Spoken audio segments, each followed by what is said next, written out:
Each and every man under my command owes me 100 Nazi scalps. And I want my scalps. And all y'all will get me 100 Nazi scalps, taken from the heads of 100 dead Nazis. Or you will die trying.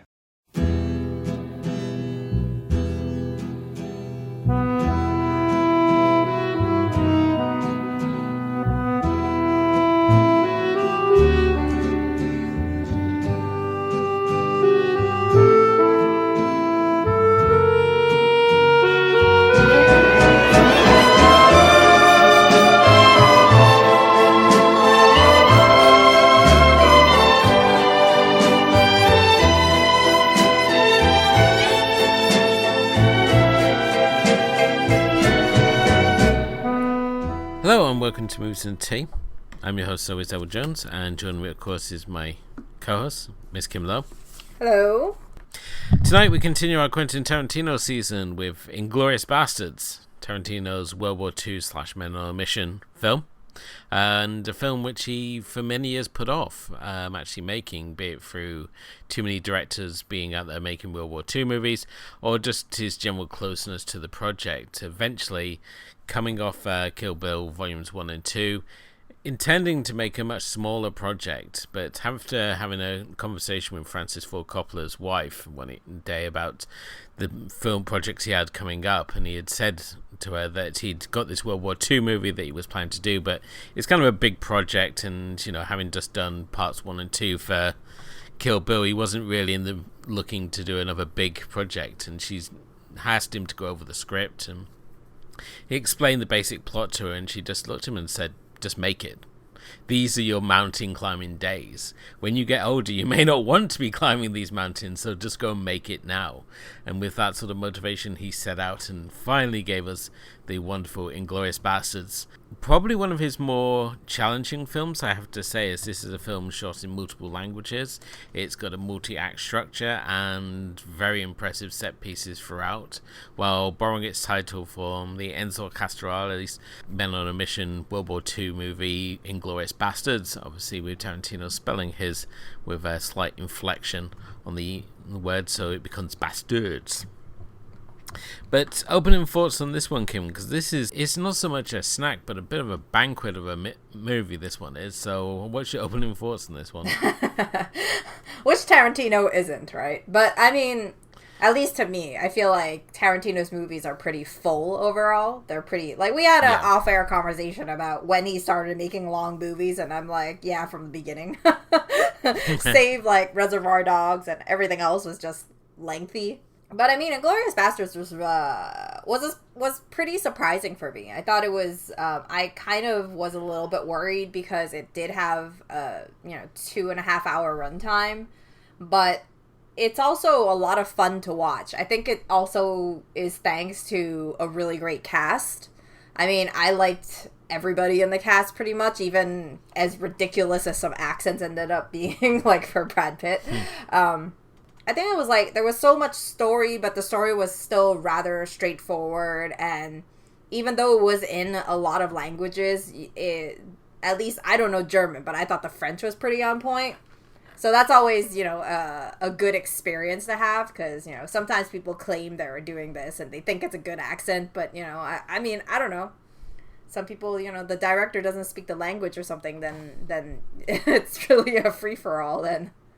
Yeah, certainly the fact that this was shot in multiple languages. I still remember being down Blockbuster and this guy came into the shop and he just like angrily threw the DVD over the counters and shouted, "You fuckers should put subtitles on this. They're all speaking French." And I think that he thought, being a Tarantino movie, that they'd all speak English. But Tarantino, as we saw with Kill Bill, he likes to stay true to his roots. So Japanese characters will speak Japanese and Chinese characters will speak Chinese or Mandarin, Cantonese, I don't know which. Can you correct me here? It's okay. Chinese is the general frame of it. So. I don't want to be offending you, especially because you're in such close proximity. So So the fact that here we have German characters speaking in German, and same with French characters speaking in French, it provides a number of complexities when it comes to casting your film, and certainly much more when it comes to selling a film in multiple languages, because let's face it, not everybody likes to go to the movies to read. It's the general feeling whenever faced with a subtitled movie, and yet somehow Tarantino manages to create a film that works with subtitles and still keep a very general audience with this film. A feat I would think only really achieved by Battle Royale, being the only other movie I think people who've never don't watch subtitled movies have seen. So it's a real credit to him, the fact that he does such lengthy scenes in multiple languages. And I think a lot of this has to do with Christoph Waltz being cast as the Jew hunter, who plays such a central role in this story. And as Landa is just this ever-present threat. I mean, here we have an actor who can not only speak English, but German, Italian, and French, making him really the perfect choice for the character Landa, a role which originally was going to be played by Leonardo DiCaprio, of all people, which I just don't think he would have had the presence. I think he's too youthful looking for such a role like Landa involves. Yeah, I mean, for sure. Like, I think this role really works. Christoph Waltz is a big part of why this movie is so good, I think. Landa is such a colorful character because from the beginning till the end, you see so many different sides of him. And it's such a... I guess it's something of a... I feel like Tarantino characters sometimes are like that, especially the central ones, where they're very... They feel like they're very relaxed, but at the same time, they're also very lethal. So there's this kind of contrast in their characters that work really well. Which honestly, I don't think, like... I mean, I'm not saying Leonardo DiCaprio is not a good actor, but I think in this role, maybe even just for the lack of languages, it would probably not carry as well. Definitely so, and I think the fact that because Christoph Waltz is obviously bilingual or multilingual, should we say, it provides such flow to that opening sort of sequence where he is obviously speaking in multiple languages when he's interrogating the dairy farmer, and I think it's an absolutely incredible scene. And Tarantino has gone on record as saying it's like one of his favourite scenes he's ever written, and just the intensity of that whole sequence, how he's like slowly breaking the guy down, and he's doing it in a way that is actually very true to interrogation techniques, where it's not just about, continuously beating the person down, it's about forming a bond with that person. And that's what he's obviously doing here, is he drinks milk and he smokes his stupid pipe, which is just so over the top. And the fact that when we get in, he's like obviously asking these questions about this Jewish family that are in the area, which is obviously Shoshana's family, and then he like basically says they're under the floor, aren't they? And he's just like, this guy's just like realizes that he can't get out of this situation, and the fact that Landa continues this conversation like they're having a friendly chat, because he knows that they can't understand what they're saying underneath the floorboards, and then just sends his guys in just to machine gun the place up. It's just an absolutely astonishing sequence, and you think how another director would do it.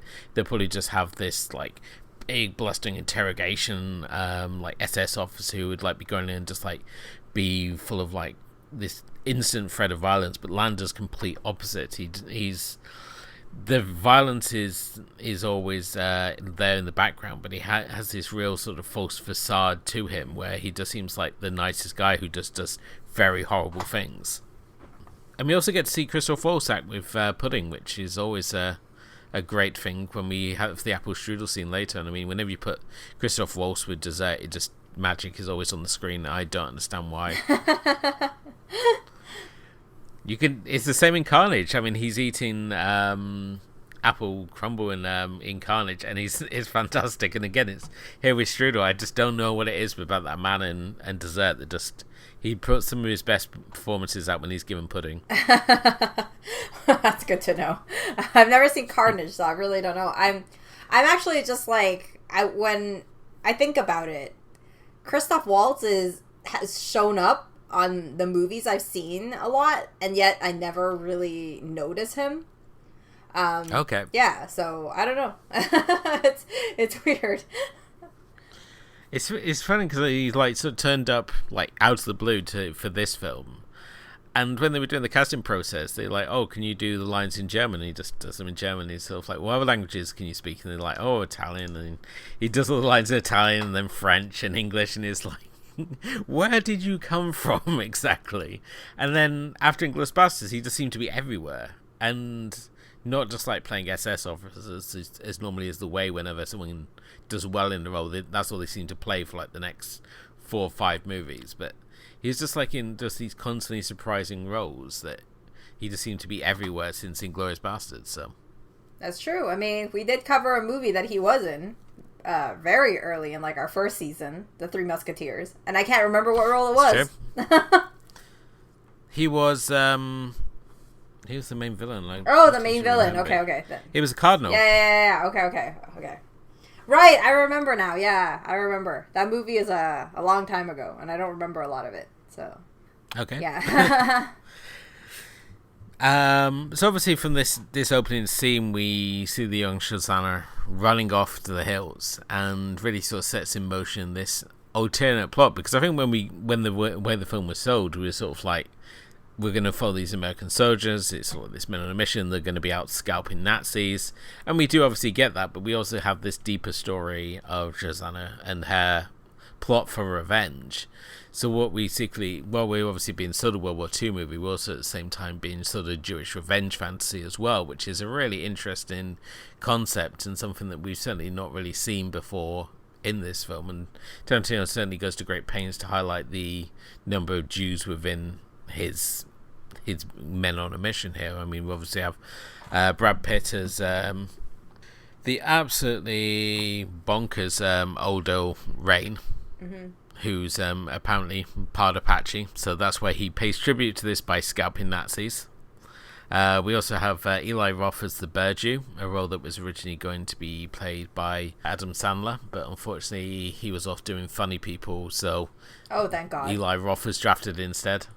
Oh, I'm so happy. Really? Yeah. I mean, I don't think Eli Roth is a very great actor in general.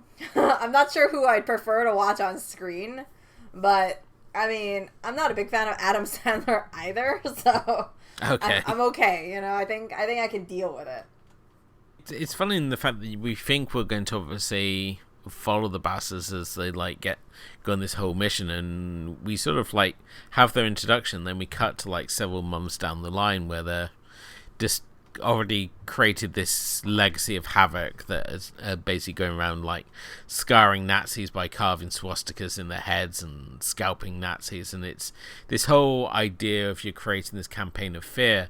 And it's kind of interesting when you think of like this idea and you think, oh my god, this is like so outlandish, but there is a number of like units whose whole job was basically to do this. And certainly if you, the Christopher Lee was actually part of one of the units, the ungentlemanly warfare, where the whole job was basically just to go around and do these sorts of black ops and terror campaigns over in Germany. And the fact he spoke multiple languages and his parts of his military background are still classified, which is even more interesting. The fact that when John Landis was working with him, he used to constantly ask him, it was like, Chris, what did you do in the war? And he would like shirk off the questions, and eventually he got to the point where they were at dinner and he was sort of like, tell me what you did in the war. And he leans over and he's like, oh, can you keep a secret? And John Landis goes, yes, of course I can. And Leighton just smiles to him and goes, so can I. And then just left it at that. So, yeah, when we obviously have this sort of outlandish idea of what the bastards are, there were obviously units conducting similar things over there, perhaps not as outlandish as Tarantino likes to present us with here. But with Inglorious Basterds, we're actually presented with the third of the Tarantino worlds, because we've obviously seen Tarantino's so-called real life, which we've seen like Jackie Brown and Pulp Fiction, Reservoir Dogs. Then we have his movie world, which is like Kill Bill. So the characters, say like Mia Wallace went to the cinema, she would go and see the sort of film she would see would be like Kill Bill or Death Proof. And then we have his alternate history worlds, where if these characters existed, then they could have impacted the historical timeline in this way. And this is what we see with this film and certainly Once Upon a Time in Hollywood. How do you find like Tarantino doing historical sort of picture? I mean, how does that play to you? Because obviously we see him do like the gangster flick, and we see him do the grindhouse sort of thing with like Kill Bill and Death Proof. So, I mean, each of it has its charm, I think. I mean, who doesn't want to see? Who doesn't want to see an alternate history movie? I mean, well, no, basic general people. Who doesn't want to see a movie that, their alternate history is where Hitler gets blown up, right? I'm not I don't really know, like, I consider myself a pretty ignorant person. I don't really enjoy reading about war and Hitler and that sort of time frame in history. So I don't know, like, the little details and stuff like that. So to me, it's not... I think that the general picture I have, but when I watch something like this, Tarantino writes this story that's really fascinating to watch. And you feel this kind of...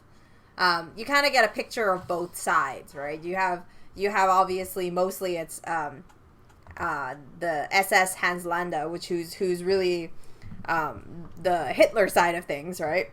And where on the other side you have the Apache resistance, where you have this whole situation going on. And then obviously you think that the movie starts off that it's going to be between these two, just like a war would be between, the Americans and Nazi. And yet a third party comes in, and it's retaliation type of deal from someone who escaped. The one time that he didn't, I guess, be as meticulous and killed, because he did want to shoot Shoshana, and then he just didn't, right? Yeah. And that's what caused that's what caused the demise at the end, right? Yeah, it's basically because he makes that one choice in life.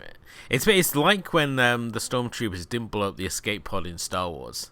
It's sort of like everything can be traced back to this one choice in life. It's sort of like if they'd blown that escape pod, then the Empire would have fallen. In the same way, if he'd shot Susanna, Hitler wouldn't have been like machine gunned in the face in a blazing theater inferno. But at the same time, if you think about it, the people who left the place, Landa and Aldo, they don't even know about the Shoshana situation, because no one really knew except for the Eli Roth character and his buddy there that was shooting down and had planted the bomb, right? And the bomb still went off. So in the end, it really felt like it was just kind of like an even, it was kind of masked by the bombing in some ways. Definitely so. I mean, it just sort of all worked out well in the end, because the original plot at the end, obviously, to blow up the theater gets forward pretty early on, because they can't fake Italian accents for the life of them. And it just so happens, obviously, at the same time, she's got her own plot to burn all these Nazi high command alive at the screening of Nation's Pride, this movie that's celebrating this sort of legendary German sniper who supposedly kills like 250 Allied soldiers. It's interesting as well in that if you get the DVD, you can watch the full Nation's Pride film. That's one of the special features. Okay. Which also features Tarantino doing his cameo in there. We also have Harvey Keitel. Has an uncredited voice cameo in there as well. So. Oh, okay. So I think I know what voice it is. I was trying to make out who it was. Because Samuel Jackson also has an uncredited voice cameo, as well as the narrator for explaining why old film stock is flammable. Yeah. Because there was another one for Stiglitz. I think that might be Harvey Keitel then, right? Or was that also For Samuel Jackson? That was Samuel Jackson as well. Stiglitz is another wonderful character. The fact that the actor who plays him, Til Schweiger, I mean, obviously grown up in Germany, and Germany does not have a good. It has pretty much outlawed any, anything to do with Nazi, and they're very much keen not to talk about the war. It's a sense of a great shame over there, and the fact that at one point they were going to tear down the concentration camps, and they actually had to fight to maintain them as these historical objects. He was very reluctant about this idea of putting on, Nazi uniforms, but basically, as Tarantino points out to him, the only time you're wearing the uniform, you're basically out there stabbing Nazis. And he was fine with that. That was a great compromise. Til Schweiger is another of those, where did you come from? Sort of actors. It's this amazing performance. As I said, he's sort of this rogue Nazi who gets taken in by the bastards because they're in the Nazi killing business, and business is good. Yeah. We also get a nod to the British because we were involved in World War II, despite what American cinema likes to say. It wasn't just the Americans who won the D-Day landing, Spielberg. If you just pan the camera a little to the left, you probably would have seen us, but it's a sense of much national frustration over here. Saving Private Ryan is. But yeah, it's nice to see Mike Myers turns up as the general. He's such an Anglophile, and his parents were obviously in the British Air Force, so that was one of his appeals for the project. And we also get Michael Fassbender, who can speak fluent German as well, so that pays out really well for this whole plot of just having soldiers infiltrate the German ranks. So, but Fassbender I can never place in this movie. It's sort of when we talk about the cast in this movie, and it's sort of oh yeah, Michael Fassbender's in it. It's sort of the same as saying when Michael Fassbender's in 300. It's sort of who is he again? Yeah, no, he's in there for that one scene, right? So it's kind of hard to place him. But at the same time, I don't know. I do like Fassbender quite a bit. I think that he's a really good actor. He shows up. I don't remember. The first time I watched him was in some indie film. What was it? Frank, was it? No, I watched him in Fish Tank. Okay. Yeah, and then at that point, I probably had seen him somewhere else. And then at that point, I really thought the role was so well, and it really captured me, how good of an actor he was. And then that's when he really came on the radar for me. So I was pretty happy that he was in this film, but I haven't seen a Fassbender movie in so long. I don't know. I think that whole scene was probably one of my favorites of the movie. The whole underground bar scene. Oh, when they're playing the name game. The name game, and just the progression of the scene. It feels so fun to watch. How the dynamic, and then there's the next German group is coming in and then bothering them. And I think it might be because I really do like Diane Kruger. So I really loved her character, the way she acts and the way she talks, and I just really like that kind of she really had that movie star vibe to her. Yes, that really came to the forefront. I didn't know she was a native speaking German either, because I get liked her too. I only seen her in English speaking roles, so the fact that she can speak fluent German as well just took me completely by surprise. Yeah, she has a bit of an accent when she speaks English. I remembered the first time I saw it was in National Treasure, I think. And okay. Yeah, and I remembered her having an accent and looking it up, and I knew she was from Germany. So so it's not too odd but it's too odd to see her in this role. But then, I mean, I always can't seem to place where she is in movies. She always shows up in random movies as well. So I don't know. I mean, it was nice to see her. I definitely like her role a lot. Just like, just the same as Melanie Laurent. Melanie Laurent does a lot of really interesting films as well. And she's a really good actress, but I usually can't seem to place where she is either. I mean, well, this is always the thing when you look at like the Tarantino cast, he's not just like going for sort of the flavor of the week. He sort of like knows who he wants from just his sort of like labyrinth sort of film knowledge. Yeah. He just constantly like brings in people and everyone just sort of slots into place. Which is something that's not a particularly easy thing to do, especially when you're working with like some actors who are not particularly well known. You just like look at this film now and it's sort of like, oh, I can't see anyone else playing this role, but there's some people who are just like Daniel Bruin. What's your feelings on Daniel Bruin? Because I just can never get on with his performances. I don't know. I mean, he's okay. I felt the same. Like I felt like his character was kind of a little bit. Maybe one of the more predictable and boring characters, I guess, in that sense, of the movie, because you know the trajectory of this type of character, right? And it seems like he's a nice guy, but then based on what he's done, he's not. And then at the end, it feels like he doesn't want to relive doing this, so it seems like he's a little more human. But then at the same time, when he's being rejected, he's like, oh, I don't get rejected type of thing. And gets all violent. And then it's like his character has kind of like a weird vibe, but then it's kind of how these characters usually are made. He doesn't take rejection well. Yeah. That's the thing. He's so fucking cloying. It's sort of like, just take a hint. Yeah. Although I have to say that when Diane Kruger's strangled, I think it's probably one of the more shocking scenes in a Tarantino movie. Yes. The fact Tarantino's hands actually doing the strangling, a point that my wife loves to constantly bring up whenever she's trying to find criticism with my Tarantino obsession. So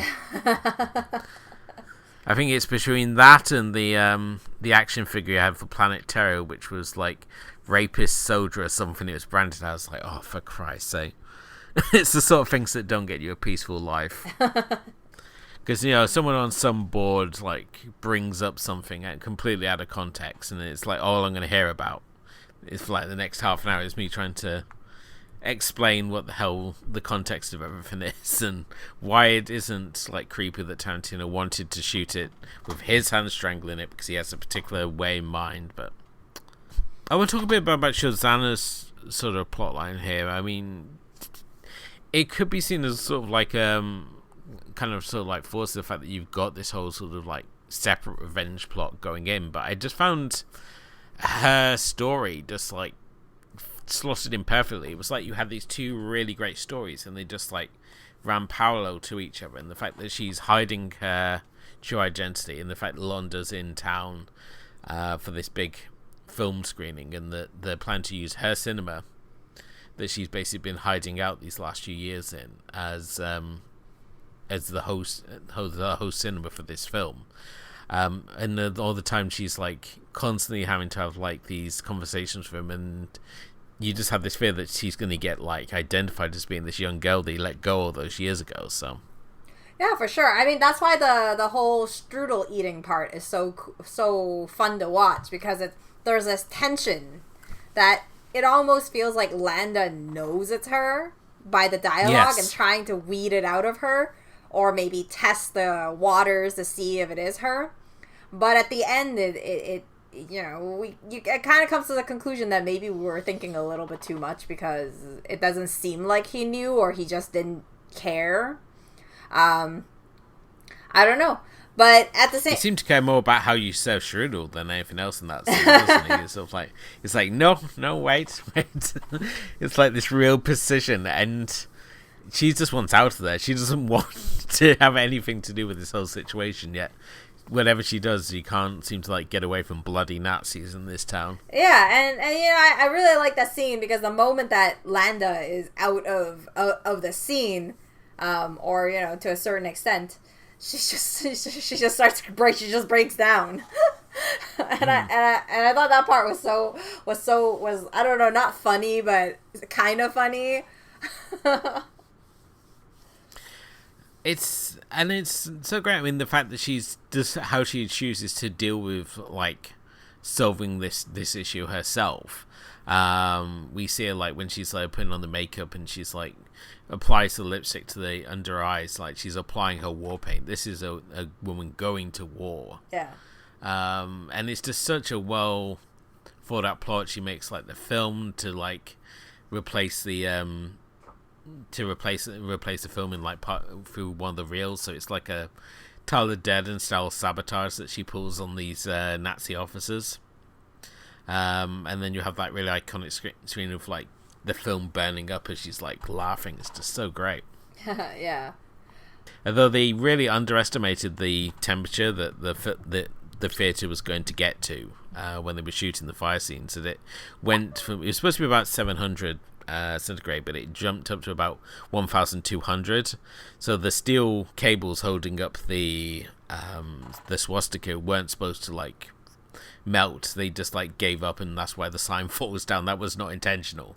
So it was like shooting a blast furnace, according to Eli Roth. So it was a little bit of an underestimation on the special effects guys' part there. So, but it looks awesome. It's such a cool scene. It is. It's a really great way to end the movie too. Accident or not, but you know, the sign falling down was actually pretty fitting. Oh yeah, at the ends where we're basically just left with these two, because I mean, it's hard to say when we look at the bastards, they're not, for all their plotting and like propaganda and stuff, they're not the most efficient unit, as they seem to like screw up every situation they go into. They lose a number of people initially when they're down in the basement, and then they obviously, the whole plan to blow up the theater goes south because, you know, they're unconvincing Italian directors.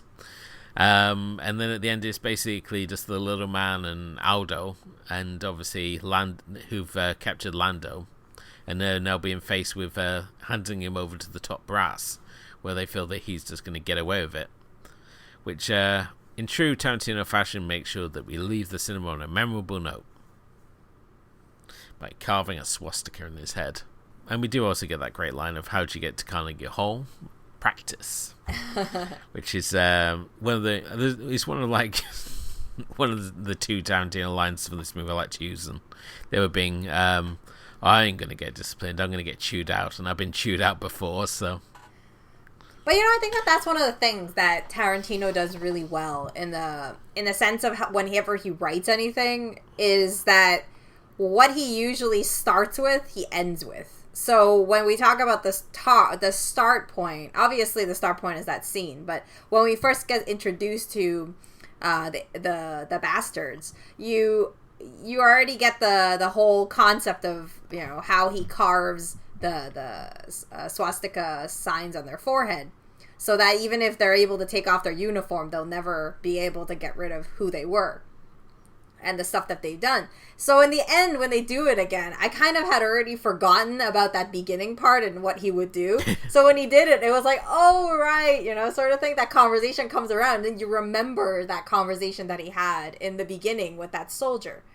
And I just think I mean, honestly, I really, really love movies like that are able to kind of like round up things from the beginning and kind of like give you this, it's like everything comes around type of feeling when you watch a movie. Yeah,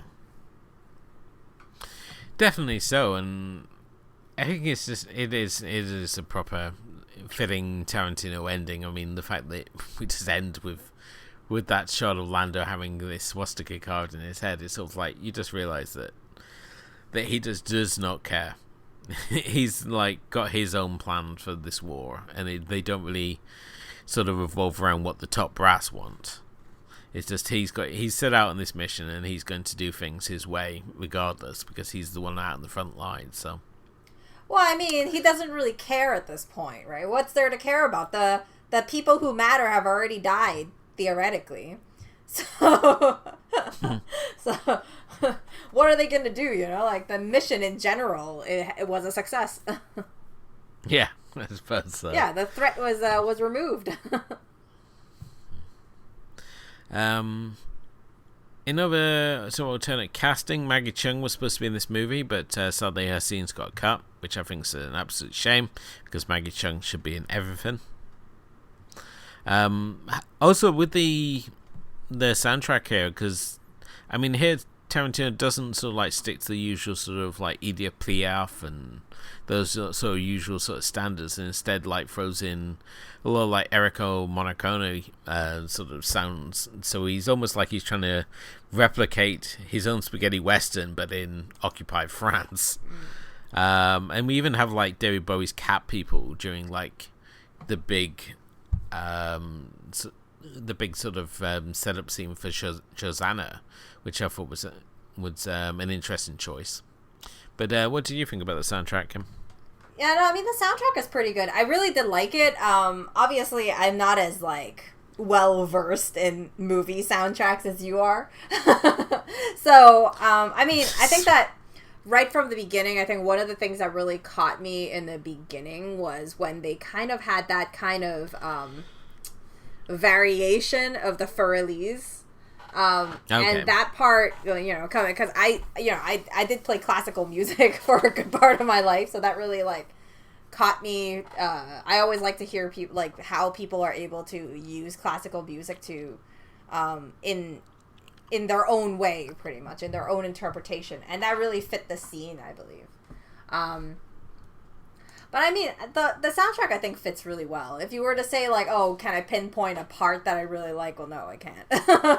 My soundtrack knowledge isn't that much, and I didn't really do a whole lot of research. But I did think that, you know, it really did complement the film as you are moving through the different acts.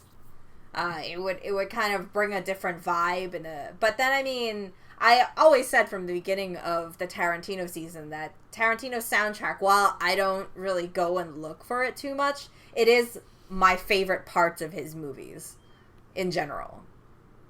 It does get very ingrained in the public consciousness. It's the same way that we'll take like elements of it and then you find it constantly referenced in popular culture. The soundtracks also tend to make their way into popular culture as well. The fact that we've got Battle Royale, Honor and Humanity, which is in Kill Bill, and then turns up in every single talent show going, like every time you watch like American Idol or Britain's Got Talent and stuff, and they have like the big build-up scene where you see the judges come in, and it's always like that piece of music. Yes. And it's not even from a good movie.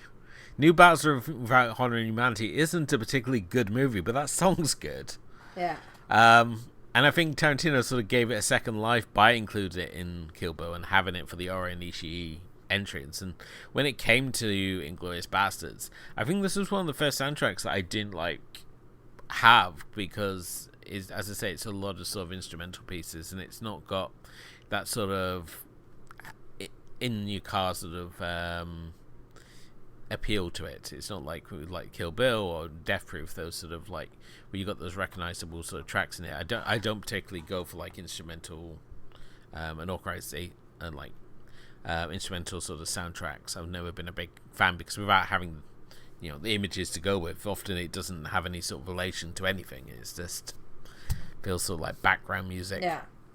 But this was actually the first soundtrack they released with no actual dialogue from the film. All the other films have little snippets of dialogue in there, so.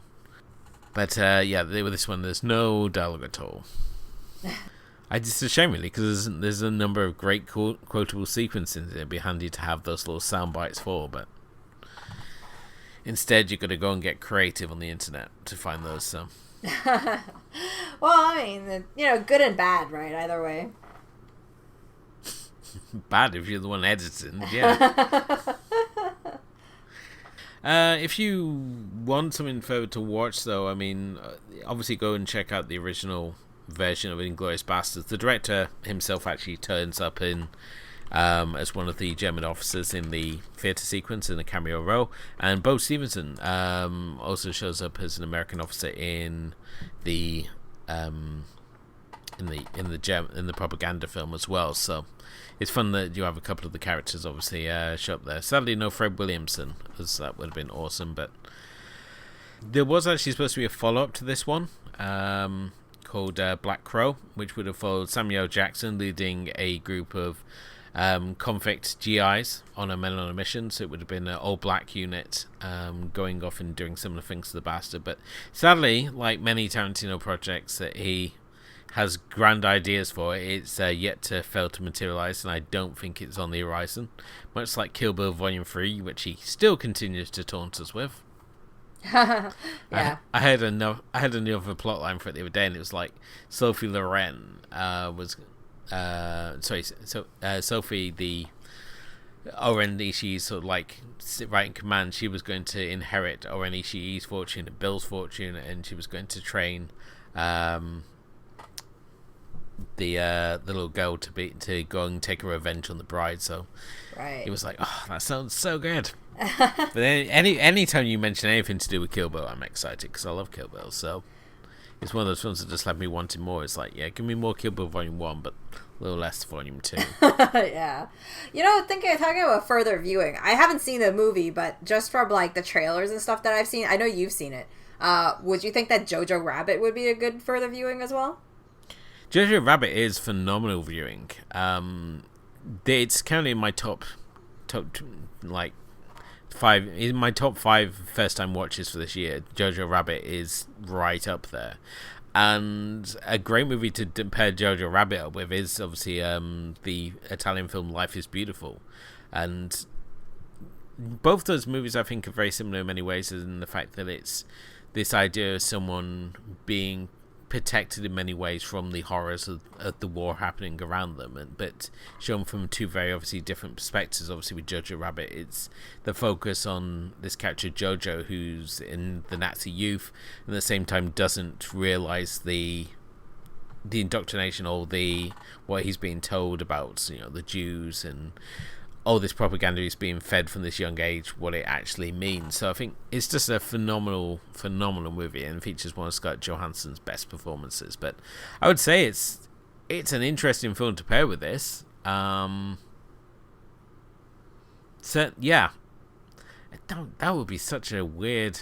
I don't know if it would work or not, because part of me thinks that it does, and a second time it's sort of like, I'm not sure. I'm going to say yes. Go watch Jojo Rabbit with Inglorious Basterds and let me know how you feel at the end of it.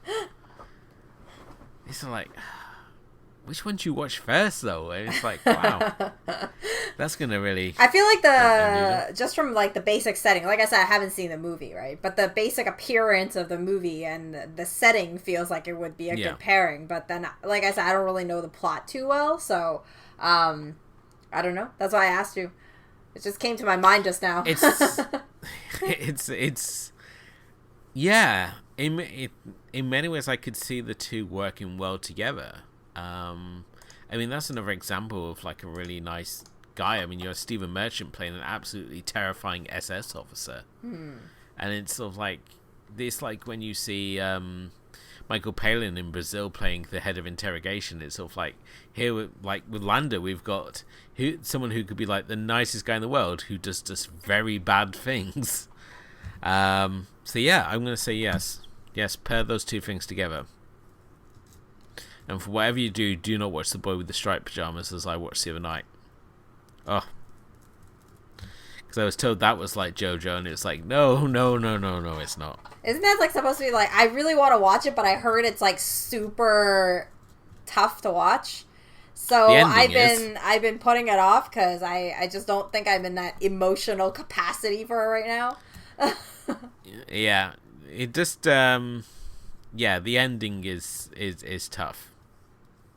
But we'll talk about that more off air in a minute. But yeah, because otherwise this has turned into trauma cast.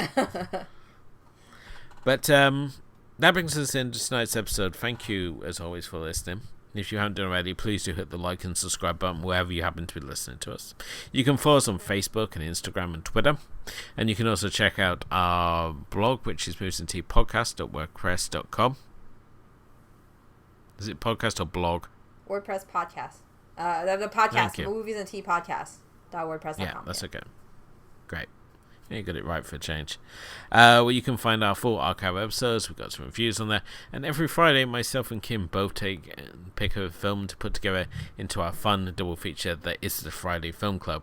Sometimes there's a theme, sometimes there's not. Either way, it's a chance for us to discuss more of the movies that we love.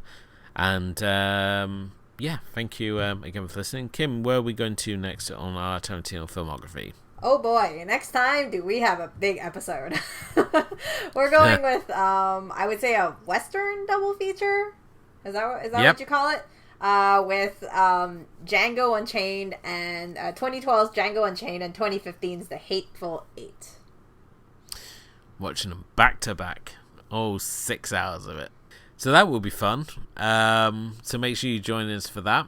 I think we're going to have some opinions, to say the least, on one of those movies, to say the least. So make sure you join us for that. But thank you again for listening. Thanks to my co-host Kim, and we will be back next time with our Western Tarantino double feature with Django Unchained and The Hateful Eight. But until then, good night.